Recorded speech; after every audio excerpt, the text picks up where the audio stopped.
శ్రీమాత్రే నమః. శ్రీ గురుభ్యో నమః. ఈరోజు ఈ వీడియో చాలా ఇన్ఫర్మేటివ్గా ఉండబోతుంది. అందరికీ కూడా బాగా ఉపయోగపడేటువంటి వీడియో. సాధారణంగా ఏంటంటే మనందరికీ తెలిసి మనం ఏదైనా పని ప్రారంభించాలి అంటే చవితి రోజున వెళ్ళకూడదు, షష్ఠి రోజున వెళ్ళకూడదు, నవమి అష్టమి వెళ్ళకూడదు, అలాగే చతుర్దశి త్రయోదశి నాడు వెళ్ళకూడదు అని కొన్ని నియమాలు ఉంటాయి. అలా ప్రతి ఒక్క నక్షత్రానికి కూడా ఒక వారం ఉంటుంది. దాన్ని ఘాతవారము అంటారు. ఆ వారం నాడు ఆ పనులు చేయకూడదు. కాబట్టి ఏ నక్షత్రం వారికి ఏ ఘాతవారము, ఏ అదృష్ట నక్షత్రము, ప్రతి నక్షత్రానికి కూడా ఒక గాయత్రి ఉంటుంది. ఆ గాయత్రి అంటే ఇప్పుడు ఉదాహరణకు జ్యేష్ఠ నక్షత్రం ఉంటే ఓం జ్యేష్ఠ నక్షత్రాయ విద్మహే మహాజ్యేష్ఠాయ ధీమహి తన్నో జ్యేష్ఠ ప్రచోదయాత్ ఉదాహరణకు చెప్పాము మీకు ఇది. ఇలా ప్రతి ఒక్క నక్షత్రానికి ఉంటుంది. మీ కష్టకాలంలో ఏ పూజలో అవసరం లేదు, ఆ గాయత్రి చదువుకుంటే సరిపోతుంది. ఏదైనా పనులు ప్రారంభించినప్పుడు పంచమి నాడు ప్రారంభించాలి, సప్తమి నాడు ప్రారంభించాలి, దశమి ఏకాదశి నాడు ప్రారంభించాలి, ద్వాదశి నాడైతే మధ్యాహ్నం అపరాండ సమయం తర్వాతకి ప్రారంభించాలి, లేదా బ్రాహ్మీ ముహూర్తంలోనే ముందుగా ప్రారంభించవచ్చు.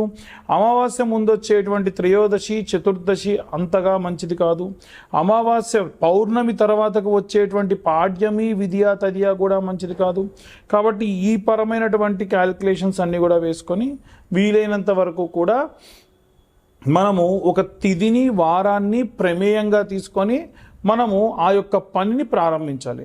కాబట్టి ఇప్పుడు మనకి ఏ నక్షత్రానికి ఆ నక్షత్రం అదృష్ట సంఖ్య ఏమిటి, వాళ్ళు ఏ మంత్రం చదువుకోవాలి, అలాగే వారికి సంబంధించినటువంటి ఈ యొక్క ఘాతవారం ఏమిటి, ఆ ఘాతవారం నాడు ఏం పనులు చేయాలి, ఏ పనులు చేయకూడదు అనేటువంటి విషయాన్ని ఇప్పుడు మనం తెలుసుకుందాం. ప్రప్రథమంగా మేషరాశి వారికి సంబంధించి వీరి యొక్క ఘాతవారం వచ్చేసి ఆదివారం. ఈ ఆదివారం నాడు ఎట్టి పరిస్థితుల్లో వీరు ఎటువంటి నూతనంగా ప్రారంభించేటువంటి కార్యక్రమాలు ప్రారంభించరాదు. అలా కాకుండా అలాగే వీరికి ఘాత నక్షత్రం కూడా మఘా నక్షత్రం. ఎవరైనా సరే పార్ట్నర్స్ ఉంటే మఘా నక్షత్ర జాతకులతో వీరు పార్ట్నర్షిప్ చేస్తే అంత కలిసి రాదు. కాబట్టి అవి చూసుకొని మీరు పనిని ప్రారంభించడం అత్యంత శ్రేష్టం. అయితే ఈ ఘాతవారం నాడు మనం ఏవైనా పనులు చేయొచ్చా అనంటే వివాహకాలే వ్రతబంధయజ్ఞే పట్టాభిషేకోవి నిషేక కర్మే సీమంత పుంసవన జాతకర్మేనో చింతానీయా కలు ఘాతవర్చ. వివాహము, వ్రతాలు, అలాగే రాజ్య పట్టాభిషేకాలు అంటే పదవి స్వీకారం చేసుకునేటువంటి వాళ్ళు, అలాగే సీమంతము, అలాగే పుంసవనము, జాతకర్మలకు సంబంధించి జుత్తు తీయించడము, చెవులు కుట్టించడము, అలాగే అంకురారోపణ ఇలాంటివన్నీ కూడా ఈ యొక్క ఘాతవారం నాడు చేయొచ్చు. కానీ బిజినెస్ ప్రారంభించడం, గృహప్రవేశాలు లాంటివి చేయడం, శంకుస్థాపనలు చేయడం ఈ రాశి వాళ్ళు, నా ఉద్దేశం ఈ యొక్క మేషరాశి వాళ్ళు ఇవి ఏవి కూడా ఈ యొక్క ఆదివారం నాడు చేయొద్దు. మఖా నక్షత్ర జాతకులతో కలిసి చేయకుండా ఉంటే మంచిది. వీరికి సంబంధించినంత వరకు కూడా అదృష్ట సంఖ్య 1 మరియు 5. అలాగే వీరు చదవవలసినటువంటి మంత్రం ఏమిటంటే మేషరాశిలో అశ్విని నక్షత్రం వారు ఓం శ్వేతవర్ణే చ విద్మహే సుధాకరాయ ధీమహి తన్నో అశ్విని ప్రచోదయాత్ అన్న మంత్రం చదవాలి. అలాగే భరణీ నక్షత్రం వారికి సంబంధించి అదృష్టవారము శుక్రవారము. వీరి యొక్క సంఖ్య వచ్చేసి 5 మరియు 6. అలాగే వీరి యొక్క చదవవలసినటువంటి మంత్రం ఏమిటనంటే ఓం కృష్ణవర్ణే చ విద్మహే దండధరాయ ధీమహి తన్నో భరణి ప్రచోదయాత్. ఈ మంత్రం చదివితే చాలా చాలా మంచిది.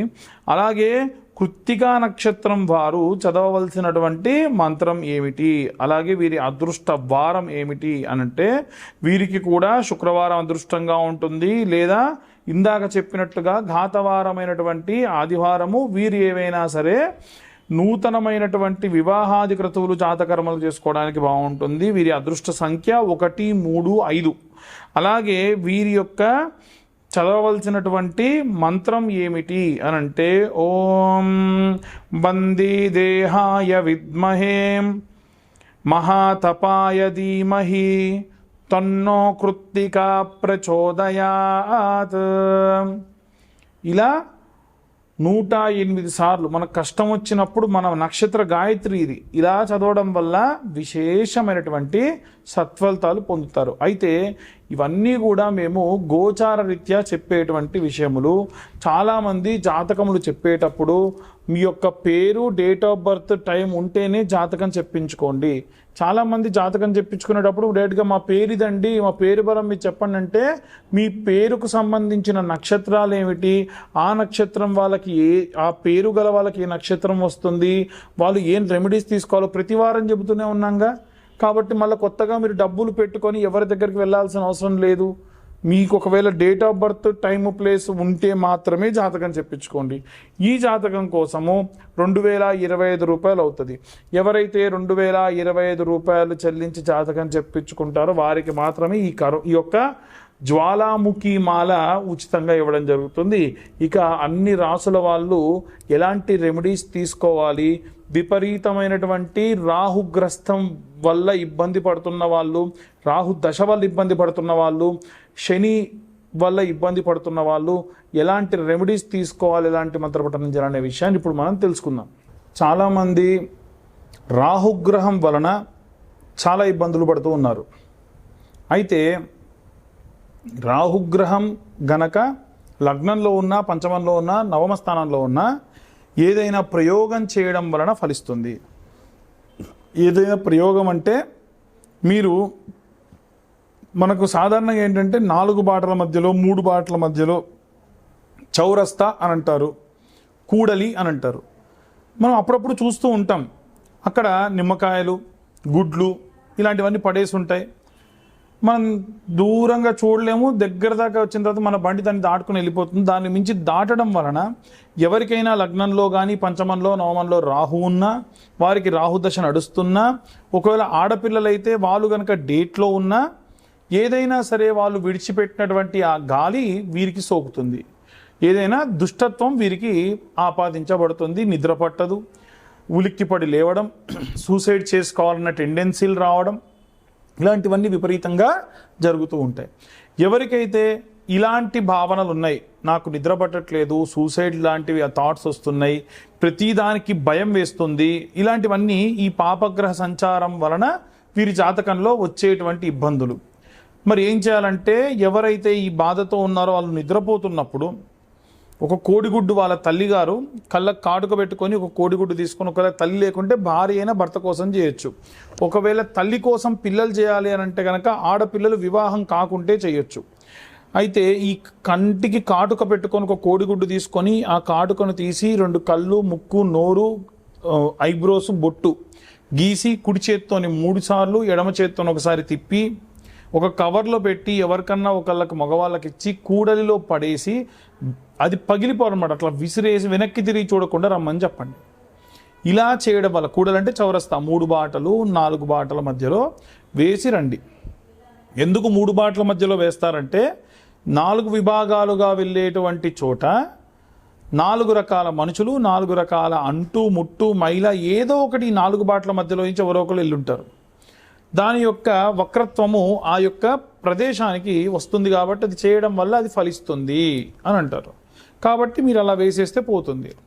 దీని తర్వాతకి ఏదైనా ఒక అమావాస్య నాడు కానీ, లేకుంటే ఒక మంగళవారం నాడు కానీ, ఎవరికైతే తల్లి తండ్రి లేని ఒక ఏజ్డ్ వాళ్ళు ఉంటారు కదా, మీ ఇంట్లో మీ తాతనో, బాబాయిలో, పెదనాన్నలో వాళ్ళతో గుమ్మడికాయ కోయించి లోపలున్న దొబ్బంతా తీసి దాని లోపల నువ్వుల నూనె, ఆముదము కలిపి ఒక ఆకులో ఉప్పు వేసి ఇంటి ఆవల అంటే కాంపౌండ్ లోపల మీ యొక్క ఇంటి బయట ఆ ఉప్పు పోసిన దాంట్లో గుమ్మడికాయని పెట్టి పెద్ద అఖండ ఒత్తి వేసి వెలిగించి దీపం పెట్టాలి. ఇలా చేయడం వలన ఈ యొక్క జాతక సంభావిత దోషములు కూడా పోతాయి. చాలామంది ఇలాంటివి సాధారణంగా మన ఇంట్లోనే చేసుకోవచ్చు. వాళ్ళ దగ్గరికి వీళ్ళ దగ్గరికి వెళ్ళి లక్షలు లక్షలు ఖర్చు పెట్టుకోవాల్సినటువంటి అవసరం లేదు. ఎవరికైతే మీ పేరు, date of birth, time, place ఉంటుందో వాళ్ళు మాత్రం జాతకం చెప్పించుకోండి. Date of birth, time, place ఉన్నటువంటి వాళ్ళు కింద ఉన్న నెంబర్ కాంటాక్ట్ చేయండి. 2025 రూపాయలు జాతకానికి తీసుకోవడం జరుగుతుంది. 60-70 పేజీల్లో జాతకం మీకు ప్రొడ్యూస్ చేయడం జరుగుతుంది. ఎవరైతే 2025 రూపాయలు చెల్లిస్తారో వారికి ఈ యొక్క జ్వాలాముఖి మాల ఉచితంగా ఇవ్వడం జరుగుతుంది. 2025 రూపాయలు చెల్లించిన వారికి మాత్రమే, అంటే జాతకం కోసము. ఇక అందరూ కూడా బాగుండాలి, అందరూ నేనుండాలని నా ఉద్దేశం ఎప్పుడు కూడా. మా ఈ వీడియో కనుక ఇన్ఫర్మేటివ్గా ఉంటే ఇంకా నలుగురికి షేర్ చేయండి. ఇబ్బందుల్లో ఉన్న వారికి ఇప్పటి వరకు మా ఛానల్ని లైక్ చేయకుంటే లైక్ చేయండి, అలాగే షేర్ చేయండి, సబ్స్క్రైబ్ చేయండి. ఈ యొక్క వీడియో గురించి చాలామంది ఫోన్లు చేసి, అంటే మన ఛానల్ కాకుండా వేరే ఛానల్ వాళ్ళు ఫోన్లు చేసి, నీ పేరేంటి, ఇది నీ ఛానలా, నీకు అసలు అంత ఉందా, నువ్వు పెట్టిన తమ్నైల్ ఏంటి. అమ్మ, తమ్నైల్స్లో కూడా మేము చాలా వరకు మీ దాకా వీడియో రావడానికి, మీ దృష్టి పడడానికి మాత్రం కొన్ని సార్లు ఛానల్ వాళ్ళు తమ్నైల్స్ పెడుతున్నారు. అది పూర్తిగా మా వల్ల జరిగినటువంటిది కాదు, ఛానల్ వాళ్ళు, యాజమాన్యం వాళ్ళు చేసేటువంటిది. అది కూడా బాధించకుండా ఉండేట్టుగానే ఉండాలి అని ఎట్టి పరిస్థితుల్లో మేము కూడా కోరుతూనే ఉన్నాం. కాబట్టి అందరూ కూడా సంతోషంగా ఉండండి, జాగ్రత్తగా ఉండండి. సర్వే జనా సుఖినో భవంతు. స్వస్తి.